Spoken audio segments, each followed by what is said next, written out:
I dream చూసిన ప్రేక్షకులందరికీ నమస్కారం. గోచార రీత్యా ద్వాదశ రాశుల వారికి ఏ విధంగా ఉంటుందో తెలియజేయడానికి ఈ సెప్టెంబర్ మాసంలో ముఖ్యంగా ఏ విధంగా ఉంటుందని తెలియజేయడానికి ఈరోజు స్టూడియోలో మనతో పాటు ఉన్నారు ఐకాన్ ఆస్ట్రాలజర్ గట్టుపల్లి సురేష్ బాబు గారు. నమస్కారం గురుగారు. జై శ్రీమన్నారాయణ. గురుగారు, కన్యా రాశి వారికి సెప్టెంబర్ నెలలో ఏ విధంగా ఉంటుందని తెలియజేయండి. కన్యారాశి వీరిపైన ఏంటంటే వీరు ఏ పని చేసినా చేయకపోయినా నలుగురి యొక్క దృష్టి వీళ్ళపైన ఖచ్చితంగా ఉంటుంది. వీళ్ళు ఏదో సాధిస్తారండోయ్, వీళ్ళు ఏదో చేయబోతున్నారండోయ్, వీళ్ళు ఇంకా అసలు ఆగరండోయ్ ఇనే దృష్టి అయితే మాత్రం కన్యారాశి వాళ్ళపైన ఖచ్చితంగా ఉంటుంది. వీళ్ళకి కూడా ఏంటంటే కనుక పెట్టుబడి లేకుండా వ్యాపారాలు చేయడం కానివ్వండి, అన్ని రకాల రంగాల్లో పాల్గొంచడం కానివ్వండి, అన్ని రంగాల్లో వీటికి ప్రాముఖ్యత ఉండటం అనేది గొప్ప విశేషం అనమాట. వీరు చేయలేకపోయినా ఎదుటి వాళ్ళకి సలహాలు ఇస్తూ ఉంటుంటారు.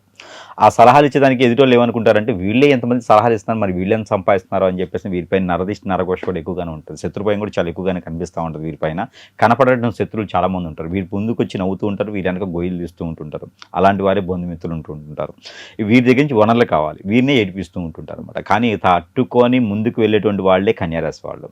కన్యారాశి వాళ్ళు లేకపోతే ప్రపంచం ఏమైపోద్దు అనేటటువంటి పరిస్థితిలో ఉంటుంటారు అనమాట. అలానే గ్రహాల యొక్క స్థితిగతులు కూడా లాభస్థానం 11వ స్థానంలోనే గ్రహణం ఒకటి ఏర్పడింది ఆగస్టు 12వ తారీఖున సూర్యగ్రహణం. దాంతోపాటు ఇక్కడ గ్రహాల యొక్క స్థితిగతులు ఏంటంటే కనుక కన్యారాశికి అధిపతి 2 బుధుడు కన్యారాశిలో ఉండడం, శుక్రుడు కూడా శుక్రుడు రాశి అధిపతి అయినటువంటి తులారాశి వారికి శుక్రుడు ఉండడం, ఈ యొక్క 12వ స్థానం నుంచి ఇక్కడ చూసుకున్నట్టయితే కనుక కేతు ఉండడం, ఇక్కడ వచ్చేసినప్పుడు 2వ స్థానంలో శుక్రుడు ఉండటం. ఈ యొక్క గ్రహస్థితి కూడా కొంతమేర బాగానే ఉంటుంది. కానీ స్త్రీలతో కొంచెం జాగ్రత్తగా ఉండాలి. స్త్రీలైనా పురుషులైనా, కన్యారాశిలో పుట్టినటువంటి స్త్రీలైనా కన్యారాశిలో పుట్టిన పురుషులైనా సరే కొంచెం ఎదుటివారిగా ఉన్నటువంటి స్త్రీ పురుషులతో కొంచెం జాగ్రత్తగా ఉంటుండాలి. వీరు మంచి కోసం మాట్లాడినా కూడా వాళ్ళ దగ్గర నుంచి కొట్లాట్లు గొడవలు అయ్యేటువంటి ఆలోచన ఉంది.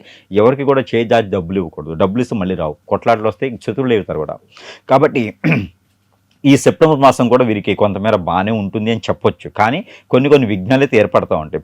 పోయినటువంటి 2-3 మాసాల క్రితం వచ్చినటువంటి లాభాలు కావచ్చు, నష్టాలు కావచ్చు, పేరు కావచ్చు, ప్రఖ్యాత కావచ్చు, డబ్బులోని ఆదాయం కావచ్చు, ఇవన్నీ కూడా రాకపోయి ఉండొచ్చు. కానీ ఇక్కడ మంచి వనరులు, నడవడిక, కొత్త రకమైనటువంటి వ్యాపారాలు కానీ వీరికి చూసేటువంటి ఆలోచన కనిపిస్తుంది. కానీ సెప్టెంబర్ 10వ తారీఖు లోపు అయితే వీరు ఏదైనా ఇండస్ట్రీలు కానీ, కొత్తగా కంపెనీలు కానీ, కొత్తగా ఆఫీసులు కానీ ఇంకేదైనా ఓపెన్ చేసేటువంటి కనిపిస్తూ ఉంది. కాబట్టి దాని దగ్గర ప్రికాషన్స్ అయితే తీసుకుంటూ ఓపెన్ చేసుకుంటూ ఉండాలి. అలానేది విదేశీయానం వెళ్ళాలనుకున్న వారైతే కనుక ఈ మాసం సెప్టెంబర్ మాసం 22వ తారీఖు తర్వాత ప్రయత్నం చేస్తే వీరు ఇండిపెండెంట్గా చేసుకోవాలి. బ్రోకర్లు, ఏజెంట్లు, కన్సల్టెన్సీ ద్వారా వెళ్ళారంటే వచ్చి మోసపోతారు. ఫోన్లు కూడా తీరు, వీళ్ళకి ఆఫీస్ చుట్టూ తిరుగుతూ ఉండాలి. కాబట్టి అలాంటిది ఏమీ చేయకుండా వీరు ఇండిపెండెంట్గా ప్రయత్నం చేస్తే ఖచ్చితంగా వెళ్ళేటువంటి యోచన అయితే కనపడతా ఉంది. ఇక ఇంట్లో బంధుమిత్రులు రావడం, ఏదైనా పేరెంటాలు ఫంక్షన్లో పాల్గొనడం లాంటివి చేసుకుంటూ పెళ్లి కాని వారు ఉంటే కనుక ఒక్కడే సంబంధాలు కుదిరేసి అన్ఎక్స్పెక్టెడ్గా పెళ్లి కూడా అయ్యేటువంటి యోచన ఉంది. కాబట్టి ప్రతి కంపెనీ, ప్రతి దేంట్లో కూడా, ప్రతి పేరెంటంలో కానీ, ప్రతి ఫంక్షన్లో కూడా అటెండ్ అవ్వాలి కన్యారాశి వారు. కంపెనీ లేకపోతే వీరికి నష్టం అవుతుంది. కాబట్టి అలాంటి ఫంక్షన్లో పాల్గొన్నారనుకో వీళ్ళకే లాభం. ఓహో, ఈ అబ్బాయి అండి, ఈ అబ్బాయికి అమ్మాయిని ఇవ్వచ్చండి, ఈ అమ్మాయి అండి మా అబ్బాయి ఉన్నారండి, పెళ్లి చేసుకోవచ్చు అని వీళ్ళకి కూడా పెళ్ళి అవుతుంది అనమాట. కాబట్టి వీళ్ళకి మంచి జరుగుతుంటే వెళ్ళాలి కదా. కానీ ఖచ్చితంగా వెళ్ళి పెళ్లి చేసుకుని రావాలి. పెళ్ళి అయిన వాళ్ళు కాదు, కాని వాళ్ళు మాత్రమే. గురుగారు, ఇంకా మంచిగా ఉండాలంటే ఈ కన్యా రాశి వారు ఎలాంటి పరిహారాలు చేసుకోవాలి? ఖచ్చితంగా భాద్రపద మాసంలో వినాయక చవితి వస్తుంది. వినాయక చవితి వస్తుంది కాబట్టి ప్రతి ఒక్కరు కూడా కులం మతం అతీతంగా చేసుకుంటారు. వినాయక చవితిని బాగా పాల్గొంచుకుంటారు. కాబట్టి ఈ కన్యారాశి వారు కేసరి గణపతి అని ఉంటుంది. ఈ కేసరి గణపతి ఎలా ఉంటారంటే మనకి ఆంజనేయ స్వామికి సింధూరం ఉంటుంది కదా, ఆ కలర్లో ఉంటుంది కేసరి గణపతి అని.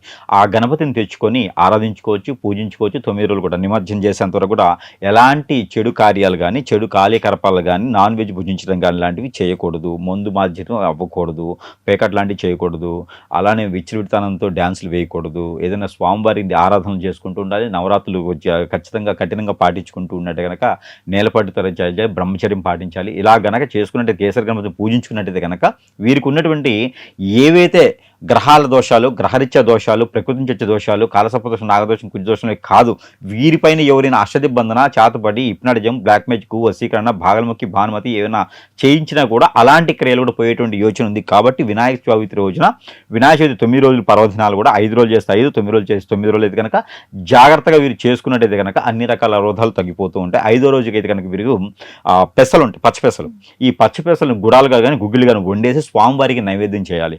ఆర్థికంగాను, ఆరోగ్యంగాను, స్టమక్ రిలేటెడ్ సమస్యలు కూడా ఇవన్నీ కూడా కొంతమేర ఇబ్బందులు లేకుండా ఉండేదానికి ఉంటాయి. కాబట్టి ఇలాంటి చిన్న పరిహారాలు చేసుకుంటే అదృష్టవంతులు అవ్వచ్చు. ఇక వీరిపైన జరిగేటువంటి క్రియలు ఇట్లానే ఉన్నాయి, ఎంత చేసినా ముందుకు రాలేకపోతున్నంటే మాత్రం ఖచ్చితంగా సంప్రదిస్తూ వారికి ఉన్న సమస్యకు పరిష్కార మార్గం చూపించే విధంగా అయితే ప్రయత్నం చేయొచ్చు.